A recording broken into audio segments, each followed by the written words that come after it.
Now then people, it's Joe, All Leeds TV. Happy Halloween. I hope you've all had a good day, man. Trick-or-treating and all that jazz. I've had a good time at work, as you can see, dressed for the occasion. So, before I get into your QPR preview, which I'm absolutely buzzing for, I just want to shout out you, the fans that are watching this video.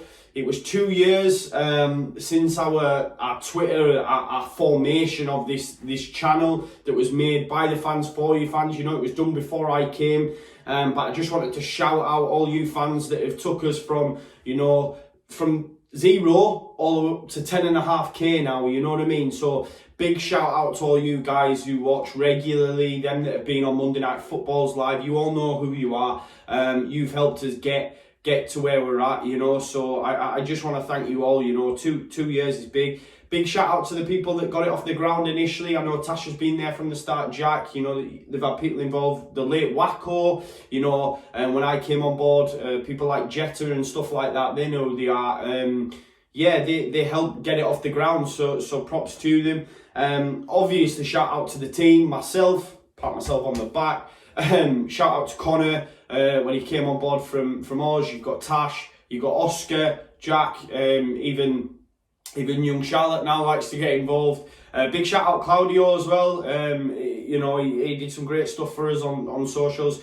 And just shout out for other people who supported us along the way, you know, for having us on podcasts, you know, the likes of LS11, Talking Shut, top lads. So yeah, just thank you one and all. And that moves me on, you know, segues nicely onto Talking Shut. If you haven't already, you know, they've done an absolutely sterling job.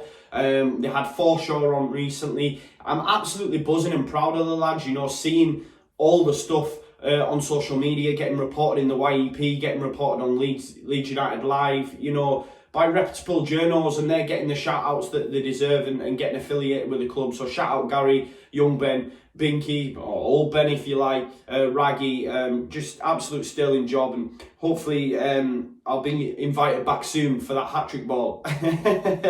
And I just want to touch on the trust as well, the Leeds United Supporters Trust. Obviously they're doing their centenary collection down at the Marriot Centre. We were invited down, couldn't make it, you know. I'm in Sunderland, Connor's in Sheffield, Tash got the bear and everything, and absolutely gutted because it looked like an awesome night. All the Leeds United media creators there from the Square Ball, Talking Short, you know, just everybody was involved really.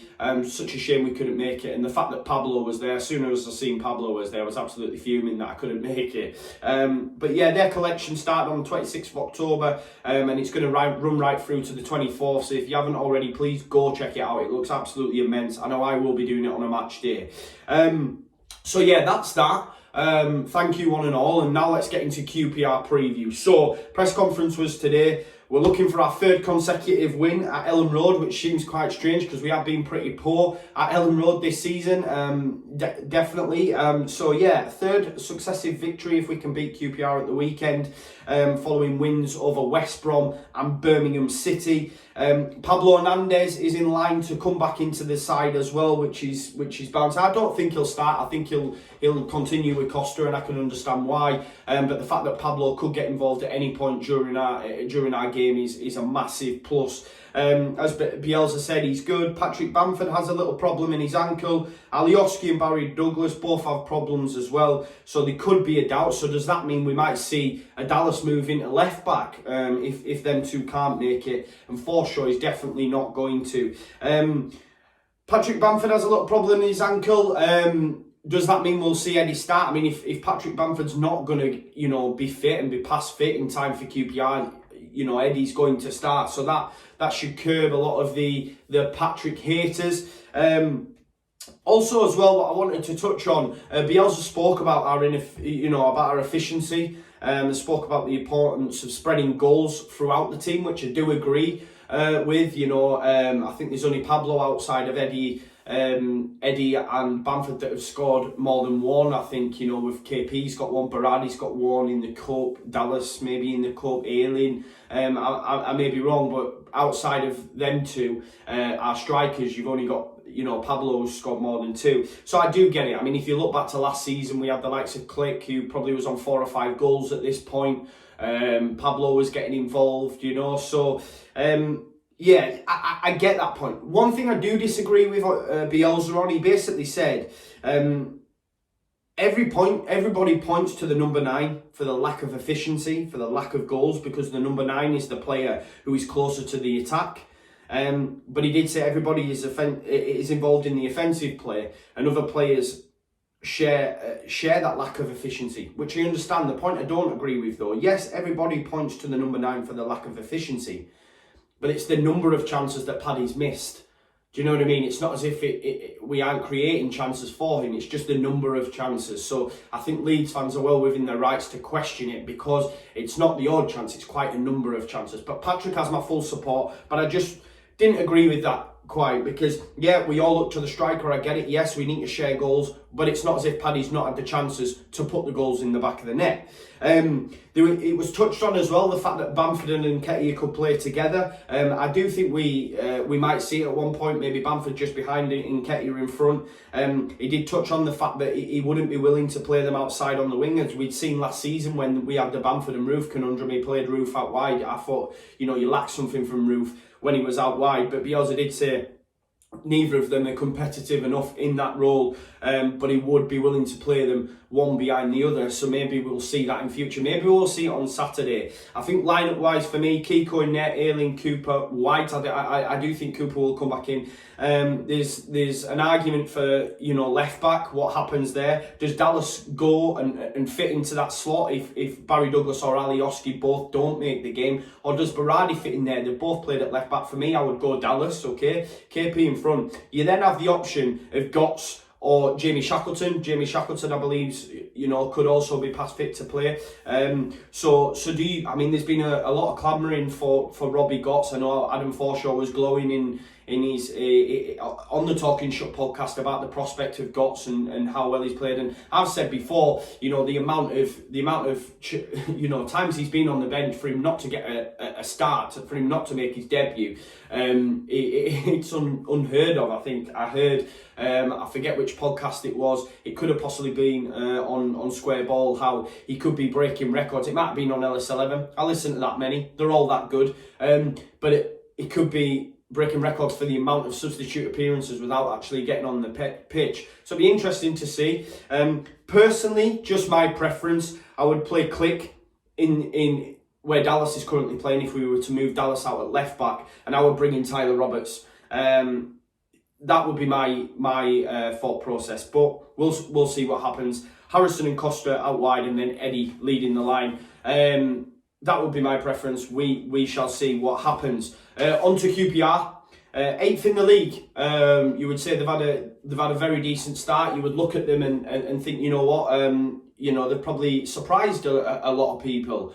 To be fair, Gary on Talking Shut mentioned how he said in a QPR podcast, I think at the start of the season, that he felt they might go down. They have surprised a lot. They do have Matt Warburton in charge, and they are scoring goals. However, they are also conceding them. Last time out, they lost to a very good Brentford side who do look to have turned a corner. Brentford won 3-1. They are decent away from home as well. They've had 4 wins out of 6. Admittedly, them wins came against Hull, Millwall, Sheff Wednesday and Stoke. You would say the lower half teams, apart from Sheff Wednesday, who have turned a corner. Maybe the win against Sheff Wednesday was prior to Monk coming in. I'm not too sure. But Millwall, Hull, they are difficult places to go, especially for Leeds United. But I do think that it might be a bit of a false dawn and a false position for QPR.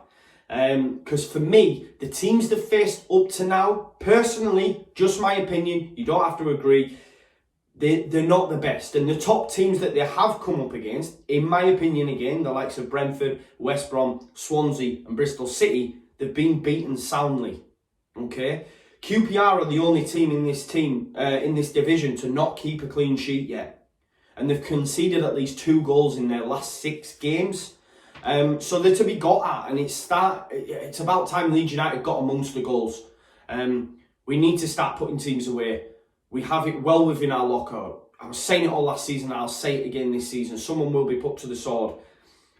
One thing we do have to be wary of, though, QPR are dangerous. Yes, they will concede, but they also will score goals. Really excited to see Eze Really excited. Hear glowing receptions about him from all the championship podcasts I listen to.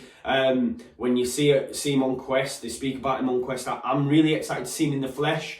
But yeah, he we've heard great things, and he scored 6 goals and has 4 assists to his name. They've also got Naki Wells, who's in form, who scored 7 goals this season, and Jordan Hugel, who's going to be back after a suspension for picking up 5 yellow cards. He's also got 7 goals. So that's 20 goals between the 3 of them. Yeah, 20 goals. To put that into perspective, our team has 20 overall, and that's in all competitions, not just in the league. So that's your 5 from Eddie, your 4 from Paddy, and then the 1s everywhere else. So it does put it into perspective. They do score goals, and based on that, I'm going to go for a 3-1 Leeds United win. I do think they will score. And listen, they've seen that with the amount of goals they have scored this season, but they do concede a lot, and I do think that will play into our hands. If Eddie starts as well, what's to say he won't get amongst the goals, score a brace. The one thing that we can say about this Leeds United side, defensively, they are absolutely immense. Much better than they were last season. We have the best centre-back in the division in Ben White, the best, DM in front of him, sweeping it all up, KP, and Kiko's in absolutely unreal form. So for me, I don't think it'll be goal happy for QPR, but I do still fancy them to get one just because of the amount of goals they've scored between that attack of Eze, Hugel and Wells. And Wells loves a goal against Leeds. So I do see them scoring, but I do think we will too. And I'm going to stick my neck out and say it's going to be a 3-1 Leeds United win. We're going to now start to go on this run. I know Conor did a video with his predictions. For me, I think I'm looking at around about 11 points, but I want maximum from these next 2. It's the away games that worry me, at the likes of Luton, Reading as well. But I do see these next 2 games being winnable. Yes, last season, I mean, we weren't great both times, really. If we remember, we went down, QPR hadn't won for many games under Steve McLaren and got a win against us. But I just think at home, the fact that we'll be going for our 3rd consecutive win at home after a great performance against West Brom and a not so great performance against Birmingham, but I think we can continue in that vein. I know the players will be buzzing to be back at Ellen Road, and so are we, the fans. So maximum points from the next 2, and I'm going to go for a Leeds United win. Thank you so much for tuning in. Thank you for supporting us from day dot. We're now 2 years old, so big up yourselves for all that stuff. And make sure you check the rest of the Leeds United media out as well, because we're absolutely smashing it at the moment, if I do say so myself. Like, comment, share, subscribe. Let me know what your score predictions are, what your lineup predictions are. And please do smash a like on the video because, yeah, it's nice to see. But yeah, thank you for tuning in. Leeds. Happy Halloween, man.